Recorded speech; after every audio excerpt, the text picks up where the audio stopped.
Du coup, au RCC national, pour ajouter quelques points sur le RCC national, je peux rajouter des missions qui viennent en chapeau, un petit peu au-dessus de celle du RCC Hauts-de-France, qui lui va vraiment être sur le territoire, à vraiment acter agir avec les acteurs du territoire. Donc, tu peux passer à la diapo suivante. L'idée est vraiment, comme le RCCO de France, de fédérer l'ensemble des acteurs de la filière, de pouvoir porter leur voix. Alors ça, c'est vraiment un travail important du RCC, c'est de pouvoir faire un travail de plaidoyer auprès des pouvoirs publics et des institutions. Euh, donc de rencontrer les ministères, de rencontrer différents types d'acteurs pour dire que le RCC est là pour porter la voix de la PG Prox. Qu'est-ce que c'est que la PG Prox? Quels sont ses enjeux et ses opportunités? Euh, L'idée aussi, c'est de permettre le développement et la transmission des bonnes pratiques de la PG Prox. Voilà. Et d'animer ce dispositif de formation. Parce que la formation, comme tu disais, Noémie, eh ben, il y a un cadre réglementaire qui s'applique au site de compostage. Et dans la circulaire que vous avez citée dans la partie réglementation, et dans l'arrêté du 9 avril 2018, il y a des points précis sur la formation. Dans la circulaire est même noté en noir sur blanc qu'il doit y avoir un maître composteur qui supervise les activités du site. Et dans l'arrêté du 9 avril 2018, eh bien, il est spécifié que l'exploitant doit nommer une personne qui soit dûment formée aux pratiques, aux bonnes pratiques du compostage de proximité. Donc, c'est important de se former pour connaître les bons gestes, pour connaître le processus et pour que ça favorise la pérennité des sites. Voilà. Donc, moi, aujourd'hui, je vais vous présenter ce que c'est que ce dispositif de formation PG Prox. Tu peux continuer, Noémie. Ce dispositif de formation, il existe depuis, en fait, il est né avec la naissance du RCC en 2009. Des partenariats se sont vite créés avec l'ADEME et donc les pionniers du RCC se sont associés au service formation de l'ADEME pour co-créer un référentiel de formation. Donc, c'est-à-dire, c'est une trame, un fil conducteur avec différents types de missions identifiées et donc des compétences associées. Et ce dispositif de formation a vu le jour entre 2012 et 2014. Il a été porté par l'ADEME avec un appui technique par le RCC en tant qu'expert technique jusqu'en 2019. Et à partir de juillet 2019, l'ADEME s'est positionné en disant que le RCC était mûr pour porter ce dispositif de formation tout seul. Donc, l'ADEME nous a accompagnés sous convention entre 2019 et 2023. Et depuis 2023, nous avons un système de financement autonome qui nous permet de continuer l'activité de développement de ce dispositif de formation. L'idée étant de suivre ce référentiel de formation qui est donc un cadre, qui est donc un guide et qui s'adapte aux besoins du terrain en vue de mettre en place le tri à la source des biodéchets. Et donc, dès 2019, il y a eu le premier parcours certifiant qui englobait le parcours guide et le parcours maître composteur. Et depuis 2022-2023, de façon effective, les parcours guides et maîtres composteurs sont certifiants à part entière. Voilà. Donc maintenant, je vais vous présenter un petit peu plus les parcours de formation et quels sont leurs débouchés. Et, enfin, ou débouchés ou quels sont les publics cibles, disons. Vous connaissez pour la plupart ces quatre parcours. Alors, il y a dans l'Assemblée un ou une chargée de mission déchets ou biodéchets. On a une formation qui fait partie du référentiel de formation, mais donc qui permet aux chargés de mission compostage ou chargés de mission de déchets plus largement d'avoir une entrée sur les enjeux que représentent les biodéchets et comment les intégrer dans la mission du chargé de mission déchets. Et en fait, ce parcours n'a pas trouvé son public, étonnamment. Les chargés de mission déchets se reportent la plupart du temps, enfin, se reportent toujours sur le parcours guide composteur, puis vers le parcours maître composteur. Euh, et donc, en effet, c'est assez étonnant, mais ça se comprend tout à fait qu'un chargé de mission déchets ait envie d'avoir une vision plus large que simplement une vue sur les enjeux seuls que ça représente, les biodéchets sur son territoire, et qu'il ait envie d'aller dans un aspect un petit peu plus technique qui est apporté par le parcours guide composteur dans un premier temps et maître composteur dans un second temps. Vous connaissez le parcours référent de site. Ce parcours est essentiellement à destination d'habitants bénévoles, mais on voit de plus en plus d'agents de collectivité, de salariés de la restauration collective qui sont formés sur ce parcours référent de site. Notamment pour tout ce qui est compostage autonome en établissement. Donc là, vous êtes plus sur une thématique de compostage partagé en pied d'immeuble et en quartier, mais nous, on voit de plus en plus de gens qui se forment référents de site parce que ça va faire partie de leur mission au quotidien de venir s'occuper des biodéchets, que ce soit pour apporter les biodéchets au composteur ou que ce soit pour brasser, entretenir le composteur. Voilà. Mais ce parcours est majoritairement bénévole et pour l'instant, il n'y a pas de professionnalisation ou de certification euh, envisagée sur ce parcours, car il est essentiellement bénévole. Et ensuite, il y a le parcours guide composteur, qui est un parcours plutôt d'animation de territoire, de sensibilisation, d'où la certification qui est associée, accompagnée et sensibilisée à la pratique de la PG Proc sur le territoire. C'est vraiment les compétences du guide composteur. C'est à destination des animateurs et animatrices en environnement, nature, des ambassadeurs du tri, des éco-ambassadeurs.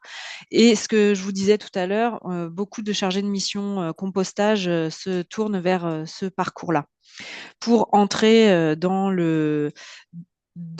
la thématique de la PG Prox. Il se tourne vers ce parcours guide composteur.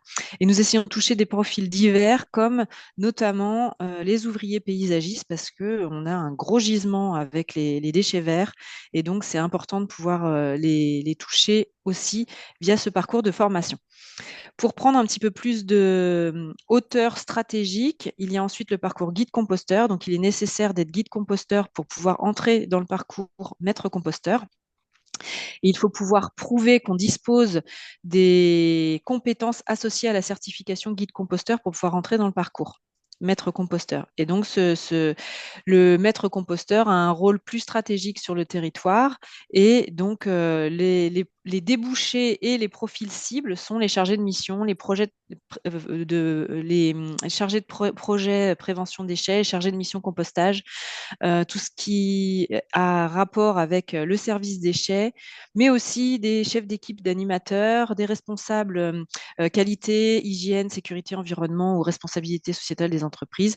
Et on a beaucoup de reconversions également, maître composteur. Donc, on a des micro-entrepreneurs qui se forment guides puis maître composteur et des chefs d'entreprise qui deviennent acteurs des biodéchets par ce biais-là.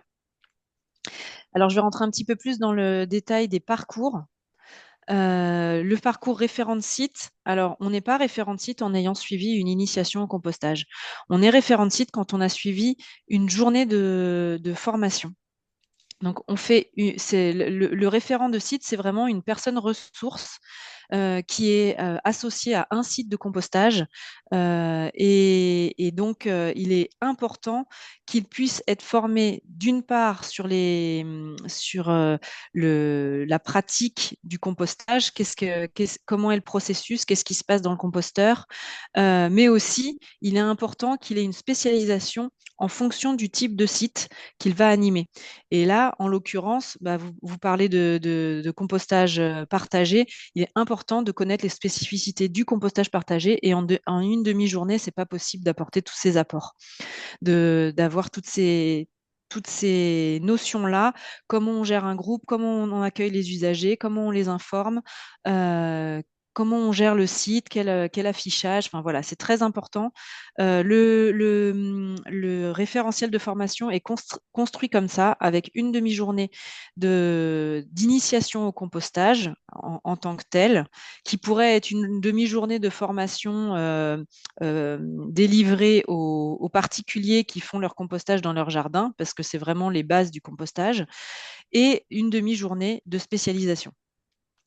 Je ne m'attarde pas sur le parcours de chargé de mission de déchets. Il dure 2 jours et il est vraiment à destination des professionnels qui pilotent sur le territoire les programmes de prévention, gestion des déchets.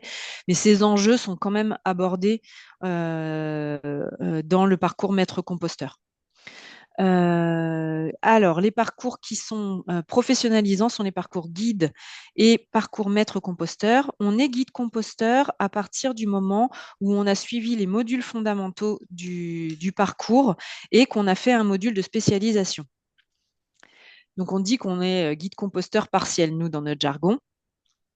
Pour être guide composteur complet, certifiant, eh bien, on fait 5 jours et demi de formation, c'est-à-dire qu'on fait un parcours avec l'ensemble des fondamentaux et qu'on va se spécialiser sur un ensemble de thématiques qui vont nous donner une vision un petit peu plus globale de la PG-Prox, depuis la prévention jusqu'à la gestion des biodéchets de proximité.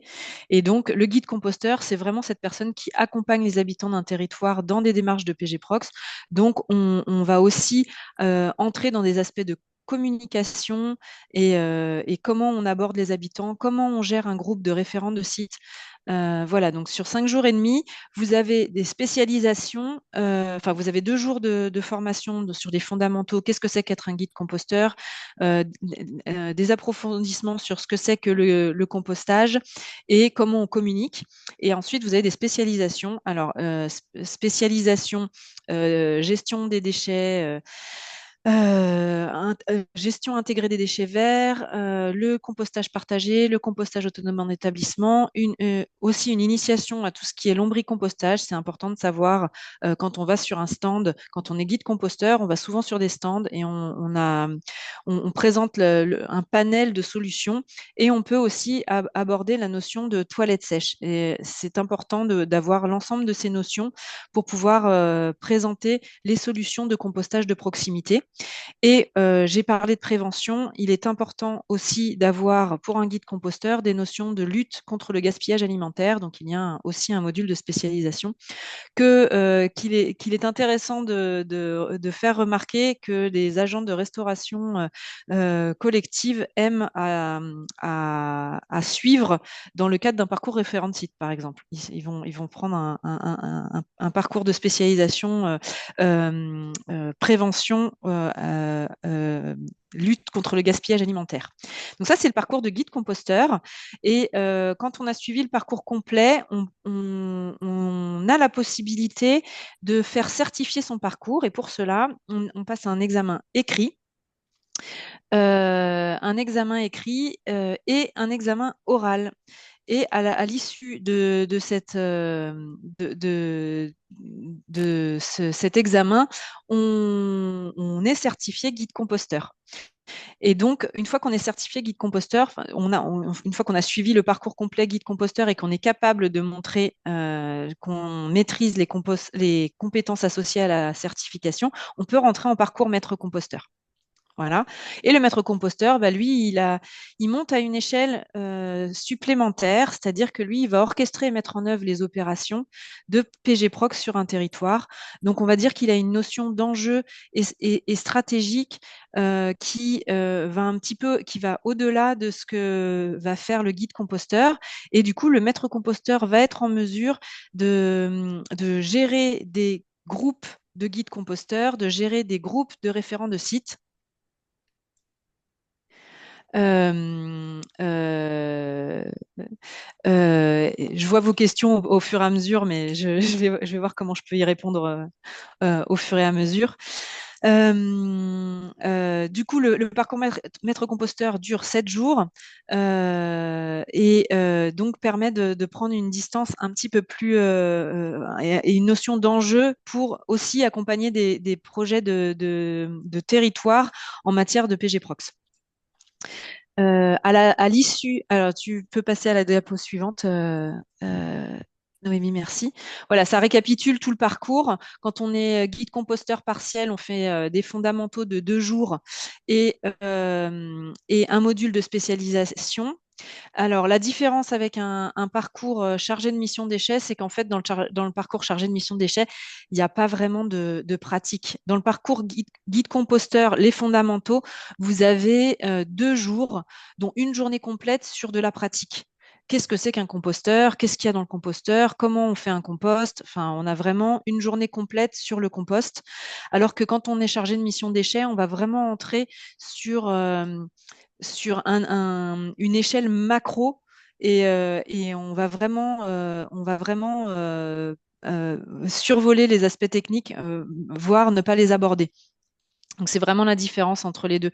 Le parcours guide et le parcours maître composteur traitent à eux deux des aspects techniques poussés, mais aussi dans le cas du parcours maître composteur, on va traiter des aspects plus généraux et de territoire, comment aussi on peut aller toucher des élus, comment on communique auprès des décideurs, voilà. Alors, je ne sais pas si je vais réussir à lire toutes vos questions en même temps. Je peux faire relais des questions si tu Oui, le veux. je veux bien Ok. parce que j'arrive pas à lire et à faire la Ouais, il n'y a pas de présentation en même temps. souci. Donc, il y a une deuxième question. Donc, nous sommes quelques-uns à avoir suivi une formation guide proposée par le SMDO et animée par Michel Méline. Cette formation n'est pas certifiante car il nous manque des modules. Est-ce possible de suivre uniquement ces modules afin d'être certifié? Tout à fait. Vous pouvez, en effet, vous voyez sur le schéma qui est là, vous avez fait un parcours guide composteur partiel. C'est Michel Méline, c'est l'association Corrélation. Ils sont en effet, c'est un organisme de formation qui est charté dans le réseau. Et donc, Michel ne dispense par l'association Corrélation que certains modules du parcours guide composteur. Du coup, bah, vous êtes déjà guide composteur, mais pour être guide composteur complet, il faut aller chercher les modules de spécialisation qui vous manquent. Alors ça, c'est pas compliqué. Vous pouvez aller prendre contact avec un autre organisme de formation de la région. Vous avez 2 organismes de formation dans votre région. D'ailleurs, j'ai vu que François Gore était présent aujourd'hui. Donc, vous avez Compost et Nature qui propose le parcours guide composteur complet et vous avez aussi le CPIE Flandre-Maritime qui propose le parcours guide composteur complet. Euh, et donc, pour être certifié, vous pouvez passer ces modules-là et ces organismes de formation sont centres d'examen, c'est-à-dire que quand vous allez chez Compost et Nature ou l'autre structure, vous pouvez passer les examens, voilà, et obtenir votre certification. Ah oui, ce que je n'avais pas précisé, c'est que entre la fin de la formation guide composteur et le début de la formation maître composteur, il y a un délai de minimum 3 mois. Alors, nous, on impose ce qu'on appelle une césure. Ça permet en effet de respecter une forme de délai minimum qui permet aux stagiaires formés guide composteur de pouvoir mettre en pratique ce qu'il a appris en formation. parce que sans pratique, ben, on n'apprend pas le métier. Et une fois que vous avez pratiqué, que vous avez pu animer des stands, que vous avez pu gérer des sites de compostage, accompagner des référents de sites, ben après, vous pouvez avoir un petit peu plus de recul pour entrer en formation de maître composteur. Euh, Il y a d'autres questions si tu veux que je Ouais, poursuive bah, là-dessus. vas-y, si ça vient encore avec les parcours, on peut les faire maintenant. Ouais. Alors, pour les référents de site, il faut les former en organisme certifié ou on peut le faire en interne. Ah, question, question. Alors, je sais que c'est une grande tentation de vouloir les former en interne, mais comme je vous le disais au départ, un référent de site ne sera référent de site que s'il est formé selon le référentiel de formation PGProx par un organisme de formation PGProx. Donc en fait, un maître composteur dans une collectivité ou dans une structure peut être un très bon maître composteur. Par contre, ça s'improvise pas d'être formateur. Donc c'est important de pouvoir bénéficier du retour d'expérience de ce genre d'organisme pour former les référents de site. Voilà, je sais que c'est une tentation grande que beaucoup de structures font. Vous pouvez faire des initiations au compostage. C'est souvent ce que vont faire ce que veulent faire les collectivités, mais c'est pas la même chose que d'être dans un parcours pédagogique avec des formateurs qui connaissent le cadre progressif d'une formation et qui permettent aux stagiaires d'acquérir les compétences associées à ce parcours de formation. Donc, une personne qui, là c'est ma propre question, donc une personne qui fait juste une initiation à la pratique du compost et qu'on nomme référent de site, ne rentre pas dans le cadre de ce qu'on appelle une personne dûment formée pour le suivi d'un site de compostage partagé. Exactement. Ok. J'ai une autre question sur la formation référent de site. Donc, la formation de référent de site n'est validée que si le stagiaire a suivi le module de base et le module de spécialisation. C'est ça. Ok. Si un maître composteur a suivi 7 jours de formation mais n'a pas validé par son mémoire et sa soutenance, est-il possible de faire un rattrapage sans suivre une nouvelle formation de 7 jours? Alors, la plupart des organismes de formation laissent un délai aux stagiaires qui est entre 18 mois et 2 ans pour passer la soutenance. Donc, si on a raté sa soutenance ou qu'on ne l'a pas encore faite, on a un délai en général. Chaque organisme de formation fixe son délai, mais nous, on a donné un cadre. Il ne faut pas que ça aille à plus de 2 ans parce que vous risquez d'avoir oublié ce que vous avez fait en formation et c'est dommage. Après, une soutenance de mémoire, ça se fait pas en moins de 8 mois parce qu'il faut que vous mettiez en pratique, il faut que vous montiez un projet. Enfin, ça prend un peu de temps. C'est pour ça qu'on laisse un délai jusqu'à entre 18 mois et 2 ans pour passer sa soutenance. Si vous avez pas passé votre soutenance ou que vous avez raté votre soutenance, il est toujours possible de se réinscrire auprès de votre organisme de formation pour refaire euh, uniquement la partie accompagnement aux mémoires et préparation de la soutenance. Donc, se rapprocher de son organisme de formation pour voir C'est ce qui est ça. possible ou pas de faire. Après, c'est possible si vous avez envie de faire une soutenance avec un autre organisme de formation du réseau qui est charté maître composteur, c'est possible aussi, hein. Mais du coup, vous allez repayer des frais juste pour le passage de la soutenance, mais vous n'aurez pas besoin de repayer toute la formation et resuivre toute la formation. Ok. Et j'ai une dernière question. Les personnes qui ont suivi un parcours de maître composteur avant 2022 sont-ils certifiées? Alors, avant 2022, il y avait une forme de, il y avait en effet comment dire, c'était beaucoup moins suivi par, c'était pas France Compétences à l'époque. c'était la commission nationale, bon, je me rappelle plus du sigle exact, la CNCP, voilà. Et en fait, nous avions un parcours certifié qui prenait en compte le parcours guide et le parcours maître. Sauf que bah, du coup, vous êtes reconnu comme étant maître composteur. Pour ces années en amont, vous êtes reconnu comme maître composteur, oui. Ok. Et il y a une dernière question. Sous quel délai faut-il continuer la formation maître composteur après la formation guide? Si j'ai bien compris ce que tu dit, on peut commencer la formation maître dans un délai de 3 mois minimum après avoir obtenu la formation guide, la certification guide. Mais si on veut le faire 10 ans après, 20 ans après, dans la mesure où ça existe toujours, il y a pas Il y a pas de il y a contre-indication. pas de contrainte. Ok, j'ai plus de questions. Super. Je passe à la Ah, slide suivante. Ou oui, tu veux vas-y, rajouter des choses? je me souviens plus ce que c'était. Euh, Ah oui, bah là, je vous présente comment ça marche en fait. Comment ça marche, les organismes de formation au sein du réseau. Donc, au sein du réseau, il y a une soixantaine d'organismes de formation validés par le RCC. Ça veut dire quoi? Ces organismes de formation, pour la majorité de ces organismes de formation, ce sont des acteurs des biodéchets qui sont pour la quasi-totalité, sinon la totalité, je ne pense pas qu'on en ait qui ne soient pas adhérents au RCC en fait. Donc ce sont des acteurs des biodéchets, ils mettent en place des sites de compostage. On a quelques exceptions qui sont des centres de formation agricole, donc qui sont des professionnels de la formation et dans le milieu agricole. Mais ça, ce sont les exceptions. On en a une petite demi-douzaine. Mais sur le reste des organismes de formation, ce sont des acteurs des biodéchets.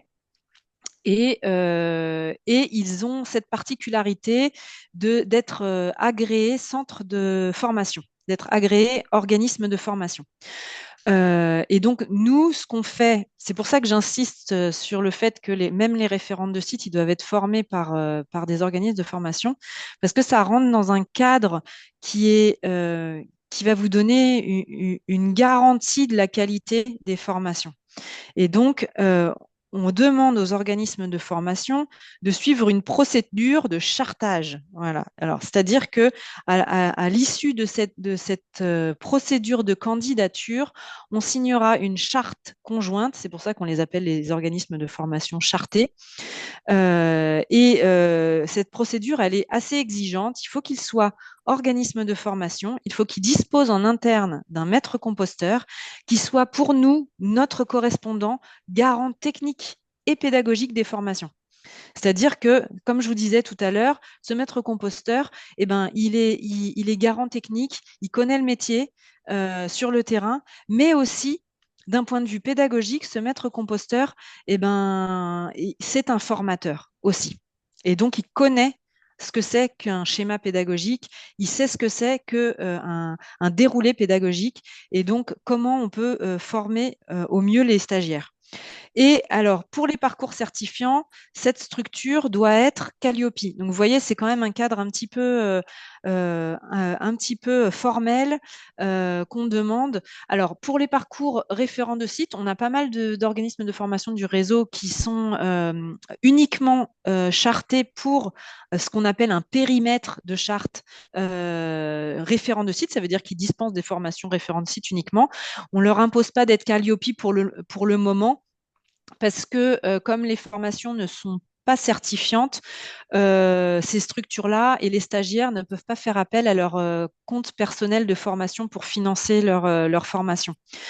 Alors que dans le cadre des parcours guide composteur et maître composteur, quand on fait les parcours certifiants, qu'on est stagiaire et qu'on veut financer sa formation, on peut utiliser son compte personnel de formation pour financer son parcours de formation.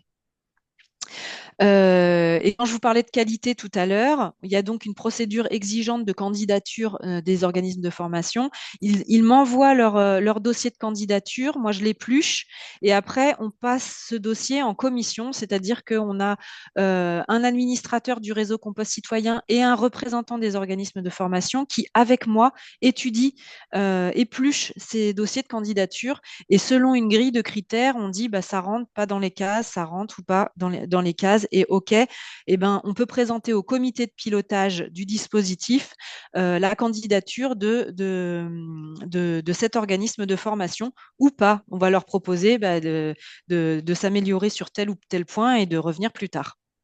Voilà. Et en termes de qualité, ce que nous impose le France Compétences pour la certification des parcours et ce que nous demandait l'ADEME et donc continue à nous demander l'ADEME, c'est d'avoir une procédure de suivi qualité des organismes de formation. Donc, nous sommes en train de mettre en place une procédure d'audit des organismes de formation. Alors déjà, dans le cadre de Calliope, ils ont un suivi, ils ont des audits qui sont assez poussés. Et nous, l'idée, c'est de venir en complément de ce que ne fait pas Calliope. Voilà, pour venir en présentiel, le temps d'un audit de suivi, directement sur le site des organismes de formation, pour voir comment ça se passe d'un point de vue pédagogique et comment on peut améliorer telle ou telle pratique. L'idée, c'est vraiment de faire de l'amélioration continue et de l'échange de pratiques. Et ensuite, on fait un audit de renouvellement qui est plutôt administratif et qui va nous permettre de voir si les documents, les déroulés pédagogiques sont conformes au référentiel au bout de 4 ans. Voilà. Donc, on a une procédure de validité de cette charte qui est de 4 ans.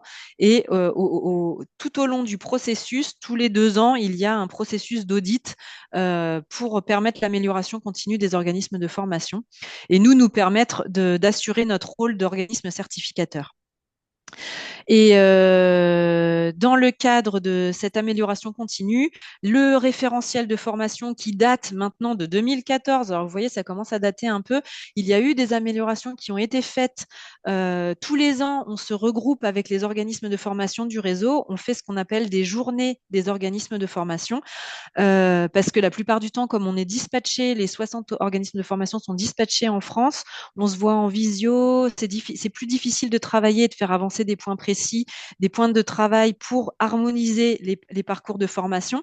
Et bien là, une journée et demie par an, on se retrouve et on travaille sur des thématiques très précises du référentiel. Et là, en l'occurrence, on a un groupe de travail qui a été missionné pour travailler sur ce référentiel de formation qui commence à être un peu vieillissant. Et du coup, il est en cours de refonte avec des consultations des acteurs, avec des consultations des stagiaires, avec différents types de consultations et de travail avec les organismes de formation pour permettre à la naissance d'un nouveau référentiel d'ici la fin de l'année qui soit adapté aux besoins du terrain.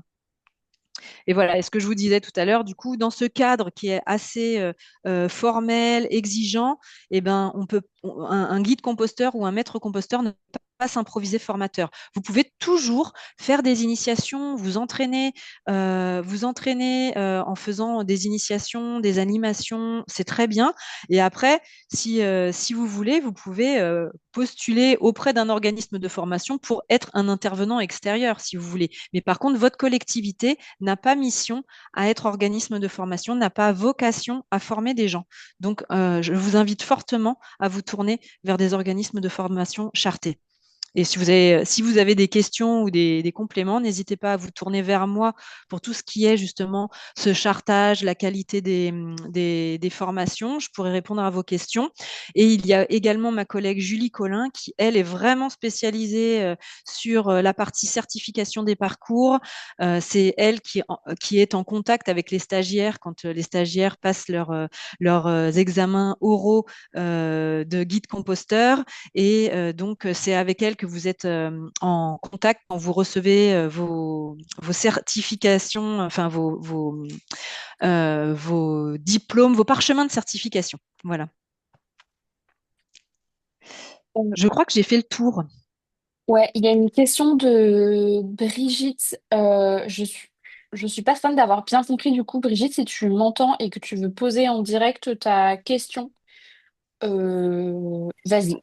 Oui, oui, bonjour. Bah, du coup, c'était l'idée de savoir si il existait dans d'autres régions, à ta connaissance, des parcours de formation en lien avec Pôle emploi, France Travail, avec aussi un financement peut-être conseil régional, pour que des demandeurs d'emploi, effectivement, puissent, puissent pouvoir faire cette formation, quoi, et aussi avoir pouvoir s'appuyer sur les acteurs. Pour faire des stages.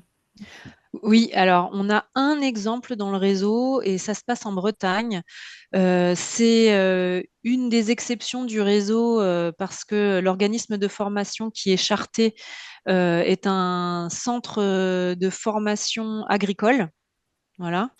Je dis que c'est une des exceptions du réseau parce qu'ils ne sont pas acteurs des biodéchets en tant que tels, ils sont vraiment acteurs de la formation et ils disposent de partenariats avec des acteurs des biodéchets qui sont organismes de formation dans le réseau. Et donc, cet exemple-là, c'est le...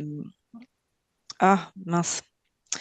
C'est le CPSA de Combourg, pardon, j'avais plus son nom. Et donc, le CPSA de Combourg a un marché avec la région Bretagne et permet à des demandeurs d'emploi de longue durée d'accéder au parcours guide et au parcours maître. Et alors, il a fallu qu'on s'arrange avec eux parce que la région voulait que ça aille vite et que les formations soient en continu. Et nous, on demande à ce qu'il y ait une césure entre le parcours guide et le parcours maître. Du coup, ils instaurent un stage obligatoire pour ces demandeurs d'emploi entre le parcours guide et le parcours maître pour faire un parcours. Alors, c'est un peu technique, hein, voilà, il y a des conditions à respecter par la région. Il faut 70 jours de formation en continu. Enfin, voilà, c'est un protocole euh, assez contraignant. Mais donc, c'est le seul exemple qu'on a qui se passe pour les chômeurs de longue durée, voilà, pour les demandeurs d'emploi de longue durée. Et l'autre exemple qu'on a, c'est un partenariat en Normandie, ça existe, c'est l'ADEME et la région Normandie qui permettent le financement de parcours de formation pour des demandeurs d'emploi. Donc, on a deux exemples qui sont en cours. Donc, un pour les demandeurs d'emploi de longue durée et l'autre pour les demandeurs d'emploi tout type. Ça répond à ta question, Ok, Brigitte? ok, merci. Oui, du coup, on pourrait peut-être reprendre contact avec eux parce que nous, on aimerait bien aussi pouvoir faire ça dans les Hauts-de-France. Et ben, non. Merci. D'accord, je t'en prie.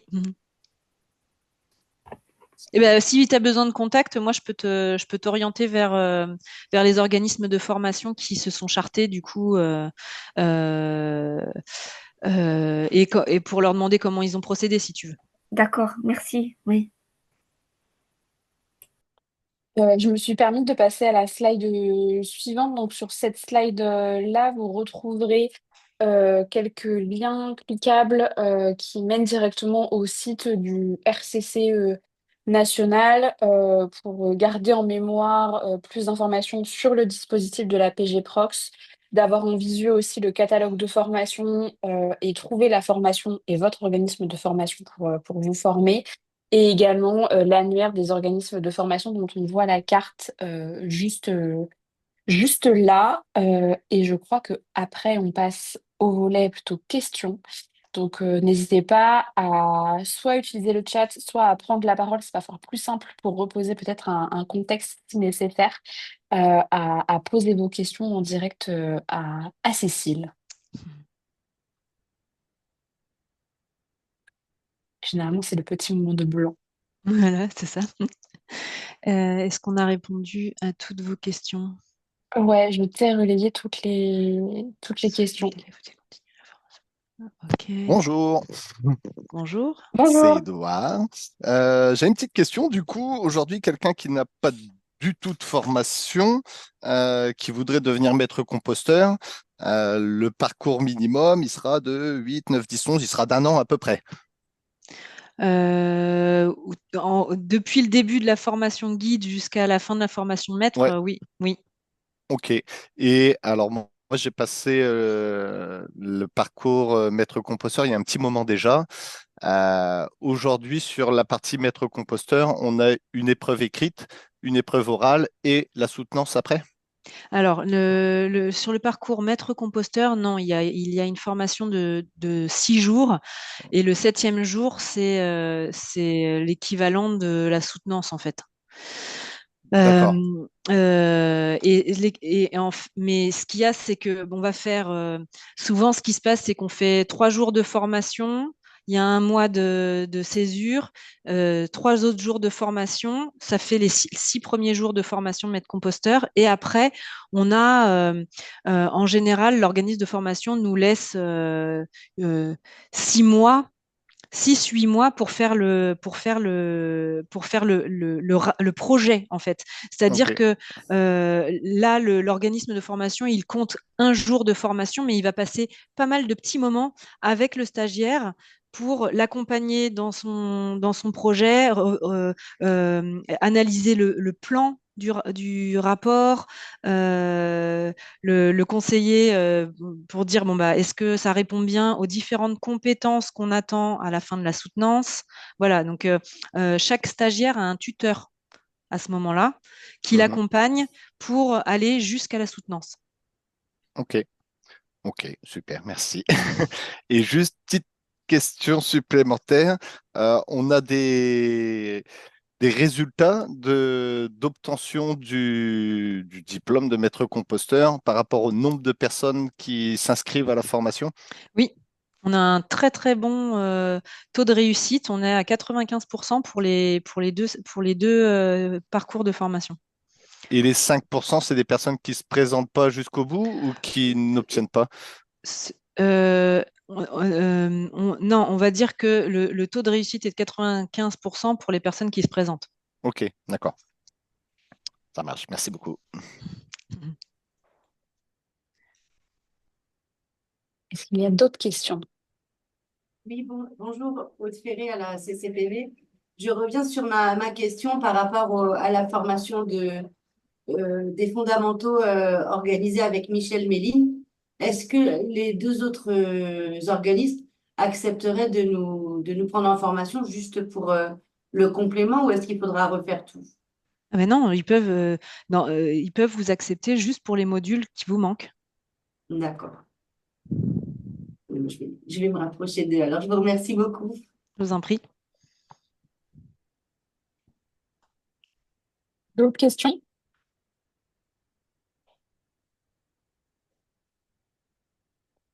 Alors, il y a Lorraine, du coup, des alchimistes dans le chat.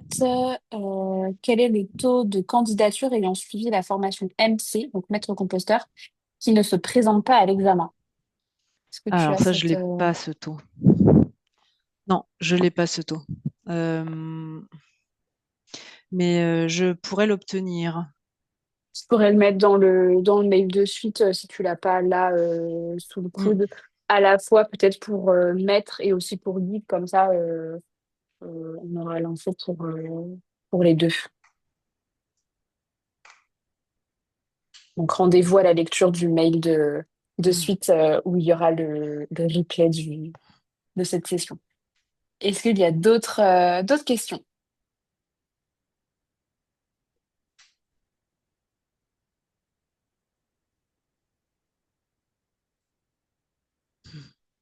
Alors, j'enchaîne pour glisser brièvement vers la clôture de ce webinaire.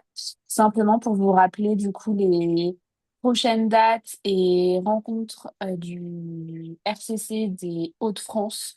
Donc, comme je vous le disais en début de webinaire, pause estivale qui arrive. Donc, on reprendra les webinaires dès septembre avec le 9 septembre un webinaire sur l'économie circulaire, pilier du compostage de proximité. Donc, comment on peut créer des boucles courte et locale pour l'approvisionnement des sites de compostage, notamment en termes de broyat, et après sur l'utilisation du compost tout en respectant le cadre réglementaire. Et enfin, en octobre, la complémentarité des solutions qu'on peut avoir à l'échelle des territoires, à la fois sur la partie euh, pratique du compost, mais aussi sur d'autres actions pour aussi limiter les déchets et des actions qui engagent évidemment les habitants et les acteurs du territoire.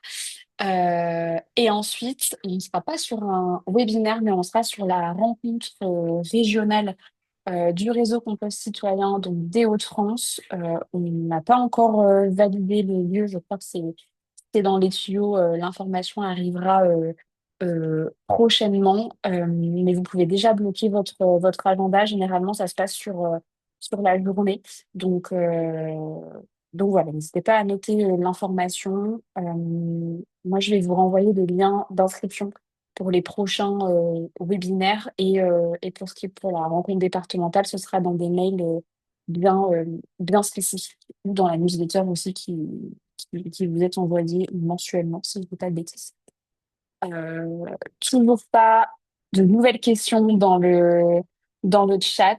Euh, il vous reste encore une petite minute si vous voulez activer votre micro et poser en direct votre question.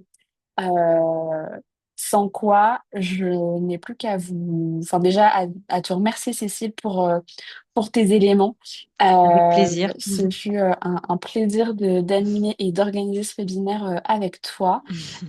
Et pour chacun, je vous souhaite et chacune, je vous souhaite une excellente euh, semaine, fin de semaine, non, semaine, on n'est que mardi encore, et un bel été si on n'a pas l'occasion d'échanger d'ici là. Et je vous dis à très bientôt. Au revoir. Bonne journée à tous et n'hésitez pas à revenir vers moi si vous avez des questions. Merci, au revoir. Et au revoir. Bonne journée à tout le monde.